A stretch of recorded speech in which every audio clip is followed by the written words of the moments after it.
Good afternoon students, स्वागत है आपका हमारे फार्मा फ्यूजन यूट्यूब चैनल पे। आज हम लोग फार्मास्यूटिकल ऑर्गेनिक केमिस्ट्री थर्ड के बारे में पढ़ेंगे, जो कि B pharma second year fourth semester का सब्जेक्ट है। पिछले लास्ट दो वीडियो में हम लोगों ने नॉमेनक्लेचर ऑफ हेटेरोसाइक्लिक कंपाउंड पढ़ा है, जो कि यूनिट थर्ड का पोर्शन है। और वो जो दो वीडियो हैं उनका हमारे डिस्क्रिप्शन बॉक्स में आपको मिल जाएगा, और आप वहाँ पे जाके उन दो वीडियोस को फॉलो कर सकते हैं और समझ सकते हैं बहुत ही इजी तरीके से किसी भी हेटेरोसाइक्लिक कंपाउंड का नाम लिखने के लिए।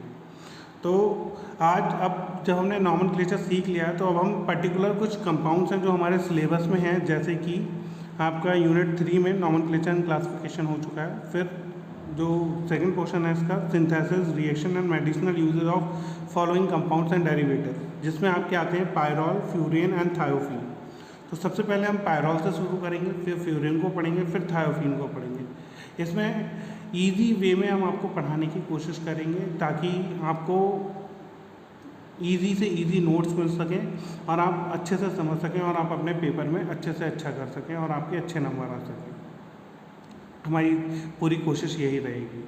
तो सबसे पहले हम पायरॉल के जो कंपाउंड्स हैं, हेटेरोसाइक्लिक कंपाउंड्स हैं, उनका एक ब्रीफ इंट्रो देना चाहूँगा, जिससे कि किस तरीके से हम पढ़ेंगे तो ये थोड़ा हमारे लिए आसानी हो जाती है समझने में कि कैसे हमें पढ़ना है, अगर हमें पहले से ही पता है तो पायरॉल की जब बात करते हैं तो पायरॉल में सबसे पहले पायरॉल के बारे में थोड़ा सा डिस्क्रिप्शन देंगे, उसके बाद मेथड ऑफ प्रिपरेशन पढ़ेंगे, उसके बाद फिजिकल प्रॉपर्टीज़ पढ़ेंगे, फिर केमिकल प्रॉपर्टीज़ पढ़ेंगे, और लास्ट जो हमारा टॉपिक होगा वो होगा मेडिसिनल यूजेज ऑफ पायरॉल।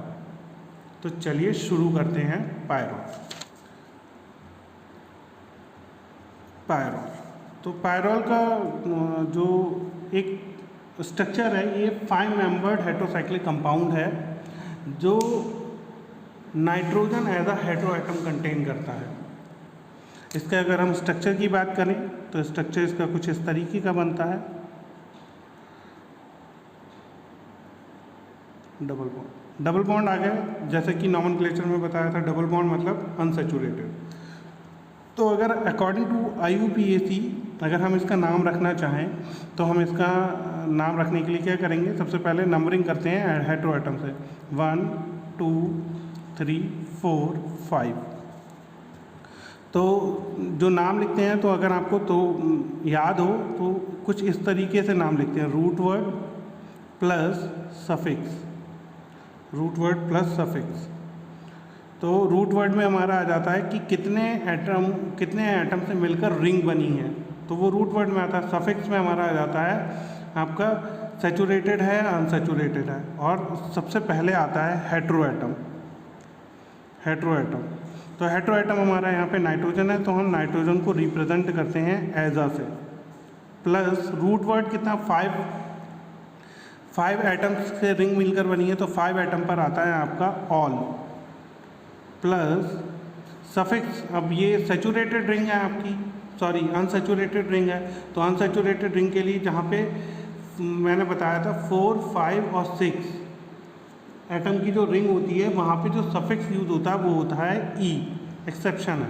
तो हेटेरोएटम का जो लास्ट का ये होता है उसे हम कट कर देते हैं, और इसको जब मिला के लिखेंगे तो AZOLE, एजोल, मतलब it is also known as, या pyrrole is also known as azole. It's general formula क्या हो जाता है, जनरल फार्मूला हो जाएगा इसका। देखिए, जनरल फार्मूला लिखना सबसे आसान है। आप देख लीजिए, यहाँ पे काउंट कर लीजिए कितने हेटेरोएटम हैं। तो सबसे पहले कार्बन को काउंट कर लेते हैं। कार्बन को काउंट जब करेंगे तो हमारा आ जाता है कार्बन 1 2 3 4। तो यहाँ पे लिखेंगे हम C4, और H कितने, 1 2 3 4, पाँचवा ये है H5N। ये इसका जनरल फार्मूला हो जाता है। अगर इसको और हमें समझना हो कि ये कैसे आया, तो इसको देखिए, अगर हम इसको एटम के साथ अगर लिखें तो कुछ इस तरीके का स्ट्रक्चर बनकर आएगा।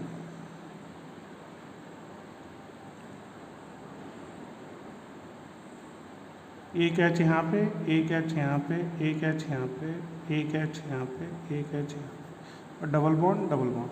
तो देखिए इसकी कार्बन की वैलेंसी कंप्लीट हो जा रही है। और देखिए 1 2 3 4 C4 हो गए हाइड्रोजन, 1 2 3 4 5 H5 और एक अकेला नाइट्रोजन। तो C4H5N पायरॉल का जनरल फार्मूला हो जाता है। अब पायरॉल को पढ़ने की ज़रूरत हमें क्यों पड़ी? तो pyrrole is one of the most essential 5 membered ring है जो बहुत सारे नेचुरल प्रोडक्ट्स में पाई जाती है। जैसे आपका हीमोग्लोबिन हो गया। हीमोग्लोबिन की जब बात करते हैं तो हीमोग्लोबिन मतलब आपके ब्लड में पाया जाता है हीमोग्लोबिन। फिर उसके बाद आपका ये क्लोरोफिल में भी पाया जाता है, ये रिंग क्लोरोफिल में भी पाई जाती है। क्लोरोफिल सभी जानते होंगे, जो ग्रीन प्लांट में फूड खाना बनाने का काम करता है उसी को हम क्लोरोफिल कहते हैं। ये इन दोनों में पाया जाता है, इसीलिए ये बहुत इम्पोर्टेंट रिंग हो जाती है और इसको पढ़ना थोड़ा सा ज़रूरी हो जाता है। तो ये तो एक छोटा सा डिस्क्रिप्शन था पायरॉल का, जिसमें हमने पढ़ा कि पायरॉन एक 5 मेंबर्ड की रिंग है जिसमें हेटेरोएटम नाइट्रोजन है, containing nitrogen as a heteroatom, और इसका IUPAC के अकॉर्डिंग इसका नेम एजोल है और इसका जनरल फार्मूला C4H5N है। और ये कहाँ कहाँ मिलता है हमें? हीमोग्लोबिन और क्लोरोफिल में हमें मिलती है ये वाली रिंग। तो अब ये तो हमने पता कर लिया ये होता क्या है। अब दूसरी चीज़ आती है कि ये बनाया कैसे जाता है। तो हमारा नेक्स्ट हेडिंग होगा method of preparation. Method of preparation, method of preparation. तो वैसे तो मेथड ऑफ प्रिपरेशन कई होते हैं, सिंथेसिस आप सिंथेसाइज बहुत तरीक़ों से कर सकते हैं, लेकिन जो हमें पढ़ने हैं और जो हमारे सिलेबस के अकॉर्डिंग है उसमें से सबसे पहला हमारा है from bone oil. From bone oil, हड्डियों के तेल से बनाया जा सकता है। दूसरा मेथड है हमारा फ्रॉम सक्सीनामाइड, सक्सीनिमाइड। तीसरा है हमारा फ्रॉम एसिटिलीन, एसिटिलीन। और चौथा मेथड है हमारा पाल नॉट सिंथेसिस।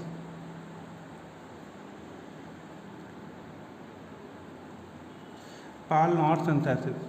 तो from bone oil, from succinimide, from acetylene, Paal Knorr synthesis, इनको हम बारी बारी से पढ़ेंगे और समझेंगे और उम्मीद करेंगे कि आपको भी इजी तरीके से समझ में आ रहा होगा और अच्छा लग रहा होगा केमिस्ट्री पढ़ते हुए। तो सबसे पहले हम पढ़ेंगे from bone oil. From bone oil से हमारे दिमाग में क्या आता है कि कोई तेल है, हड्डियों का तेल है जिससे बनाया जाता है। तो आपको एक बात और बता दें कि जो हड्डियों का तेल होता है वो एक्चुअली में क्या है कि जानवरों की हड्डियों से, उसमें पायरॉल बहुत ही ज़्यादा, पायरॉल जो होता है वो बहुत ही ज़्यादा प्रचुर मात्रा में पाया जाता है। इसीलिए उसे जो सिंथेसिस हम कर रहे हैं फ्रॉम बोन ऑयल, इसीलिए फ्रॉम एनिमल ऑयल भी कह सकते हैं जो पायरॉल की सिंथेसिस है, फ्रॉम बोन ऑयल। ठीक है, तो इसमें कुछ छोटे छोटे से पॉइंट हैं जो हम समझेंगे कि क्या क्या सिंथेसाइज कराने से पहले हमें क्या क्या पॉइंट मेन है वो उनके बारे में पढ़ेंगे। तो सबसे पहले जो लिखेंगे कि बोन ऑयल के बारे में बताएंगे कि it is rich in pyrrole, मतलब बहुत ही ज़्यादा अमाउंट में हमें पायरॉल मिलता है बोन ऑयल से। दूसरा कि कैसे हम सिंथेसिस करेंगे तो हमें क्या करना होगा। तो सबसे पहले हम क्या करेंगे, जो बोन ऑयल है उसको लेंगे और उसकी जो इम्प्योरिटीज़ हैं बोन ऑयल में जो इम्प्योरिटीज़ हैं उनको हम क्या करेंगे, बाय डाइल्यूट एसिड और डाइल्यूट बेसिक के साथ क्या करेंगे, ट्रीट कराएंगे और रिएक्ट कराएंगे। और इससे क्या हो जाएगा, जो बोन ऑयल में जितनी भी इम्प्योरिटी थी वो सारी की सारी रिमूव हो जाएंगी। और बोन ऑयल में जितनी भी इम्प्योरिटीज जब रिमूव हो जाएंगी तो फिर हम जाएंगे फ्रैक्शनल डिस्टिलेशन पे। फ्रैक्शनल डिस्टिलेशन की जब बात करते हैं तो कोई भी प्रोडक्ट है हमारे पास या कोई भी रिएक्टेंट है तो उसमें क्या होता है कि वो पर्टिकुलर डिफरेंट टेम्परेचर पे अलग अलग चीज़ें देता है। ठीक वही चीज़ यहाँ पे होनी है। तो जो बोन ऑयल है जो रिमूव फ्रॉम, हमने उसकी जितनी इम्प्योरिटी थी उनको सबको रिमूव कर दिया। उसके बाद हम फ्रैक्शनल डिस्टिलेशन की तरफ जाएंगे तो उसमें क्या देखते हैं हम कि 373 केल्विन से लेके 423 केल्विन पे हमें पायरॉल मिलेगा। उसके बाद हम क्या करेंगे, इस पायरॉल को वहाँ से कलेक्ट करके किसके साथ प्यूरिफाई करेंगे, क्योंकि अभी भी हमें प्योर नहीं मिला है। तो उसके बाद हम उसे ट्रीट कराएंगे पोटेशियम हाइड्रोक्साइड के साथ। तो हमें जब पोटेशियम हाइड्रोक्साइड के साथ बोन ऑयल को ट्रीट कराया जाएगा तो हमें मिलेगा पोटेशियो पायरॉल। और फिर by the help of steam distillation, जब पोटेशियो पायरॉल को जब हम स्टीम डिस्टिलेशन करेंगे तो हमें प्योरेस्ट फॉर्म ऑफ पायरॉल मिलेगी। ठीक है, तो इसको हम स्टेप बाय स्टेप लिखते हैं जिससे हम ईजिली इस चीज़ को समझ सकते हैं। तो शुरू करते हैं और समझने की कोशिश करते हैं। तो सबसे पहले हम क्या करेंगे, बोन ऑयल लेंगे। एक फ्लो चार्ट टाइप का है ये।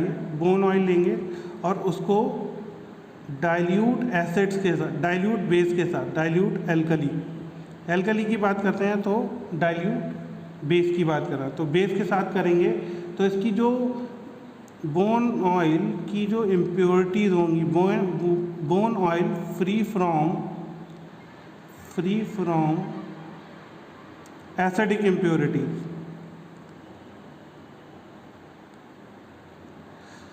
जब हम बोन ऑयल को ट्रीट कराएंगे किसके साथ, डाइल्यूट बेस के साथ, तो जितनी एसिडिक वाली इम्प्योरिटीज़ होंगी वो क्या हो जाएंगी, फ्री हो जाएगा bone oil, free from acidic impurities. ठीक उसी तरह जब डाइल्यूट एसिड के साथ कराएंगे, ट्रीटमेंट इसका करेंगे, तो bone oil free from basic impurities. ठीक है, बेसिक इम्प्योरिटीज़ मतलब जो बोन ऑयल हमारे पास था उसमें जो एसिडिक इम्प्योरिटीज़ थी और जो बेसिक इम्प्योरिटीज़ थी, अब उन दोनों को हमने क्या कर दिया, ईजिली रिमूव कर दिया bye treatment of dilute acid and dilute base. अब उसके बाद हमने क्या, मैंने अभी आपको बताया था कि अब हम जाएंगे फ्रैक्शनल डिस्टिलेशन के लिए।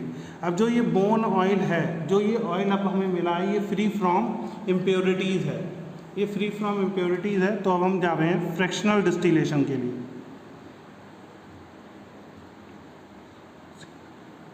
फ्रैक्शनल डिस्टिलेशन के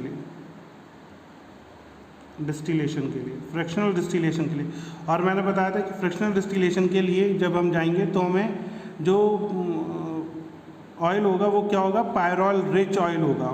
पायरॉल मतलब इम्प्योरिटीज तो ख़त्म हो गई, अब हमें जो मिला है वो पायरॉल रिच फ्रैक्शन है, या हम सीधे कह सकते हैं कि पायरॉल मिल गया है हमें यहाँ पे पायरॉल। लेकिन हाँ, इसमें अभी क्या है, ये प्योरेस्ट फॉर्म नहीं है। और अगर हम इसमें क्या लिखेंगे, 373 से लेके 423 केल्विन टेम्परेचर पे हमें ये मिलेगा वहाँ पर पायरॉल। और इस पायरॉल को हम ट्रीट कराएंगे किसके साथ, पोटेशियम हाइड्रोक्साइड के साथ। तो हमें मिलेगा पोटेशियो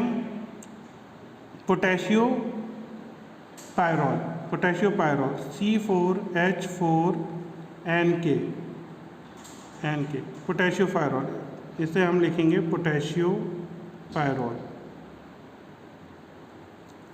और इस फर्दर पोटेशियो पायरॉल को जब हम ट्रीट कराएंगे किससे, स्टीम डिस्टिलेशन से, तब जाकर हमें मिलेगा पायरॉल, ये हमें मिलेगा प्योर C4H5N, ये हमें। तो ये जो बना है वो हमें जो मेथड ऑफ प्रिपरेशन हमने देखा था फ्रॉम बोन ऑयल, जिसमें हमने सीखा कि बोन ऑयल सबसे ज़्यादा रिच सोर्स है किसका, पायरॉल का। दूसरी चीज़ कि बोन ऑयल को हम ट्रीट कराएंगे किसके साथ, डाइल्यूट एसिड के साथ और डाइल्यूट बेस के साथ।